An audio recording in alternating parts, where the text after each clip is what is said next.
This is ENN International.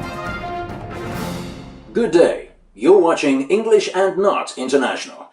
I'm Ed Neusbit. Today's top stories. Sugar could be killing you. Islamic State changes its name once again. And polar bears on trial. But we start with China, where it is now official that 100% of everything is made.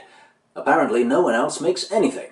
That means everything from the food you eat to the food it ate before it became food, all the way to the roof on the house with the paint on the plaster over the bricks in the walls, round the tiles on the floor, with the rug under the table where the plate holds the fork in the food from the animal that ate the food that was made in China, is made in China.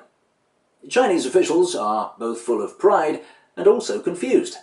Pride that they account for 100% of the world's products, and confused, because if everything's made by the Chinese, then who on earth made China? Moving on. Men, do you use sugar? Do you use sugar often?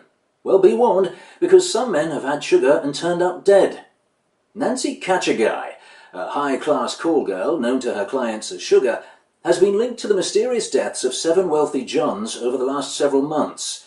John Linsky and John Maynard are just 2 of the latest victims to turn up dead.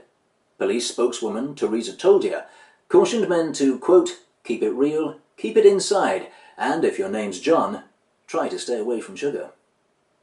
Turning to world news now, and ISIS, the terrorist organization formerly known as ISIL, formerly known as Islamic State, formerly known as Prince, is changing its name once again. Spokesman for the group, Keith, told reporters that ISIS is now joining with fellow terrorist group Boko Haram. They will now be known as Hobo Crisis. And moving from the Middle East to the Midwest, where heart rate monitor company Polar is suing an Ohio zoo for copyright infringement.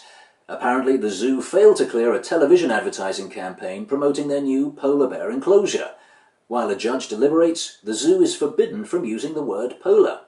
In releasing new ads, the zoo has incurred the wrath of religious groups and children across the nation, as they are now promoting the enclosure with the phrase, albino bears, God's terrifying mistake.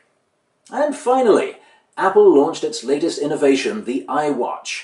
It can show you text messages, who's calling you, and even GPS info, all from its 38mm face. As usual, there's huge expectation for the device, although early detractors have complained about the tiny screen, saying that the iWatch is more of an eye test. As for this reporter, with prices ranging from $350 to $10,000, the iWatch will remain, sadly, an I wish. Join us next time on ENN for more gripping news you didn't know you needed. I'm Ed Neusbit. Cheerio. Now we're clear.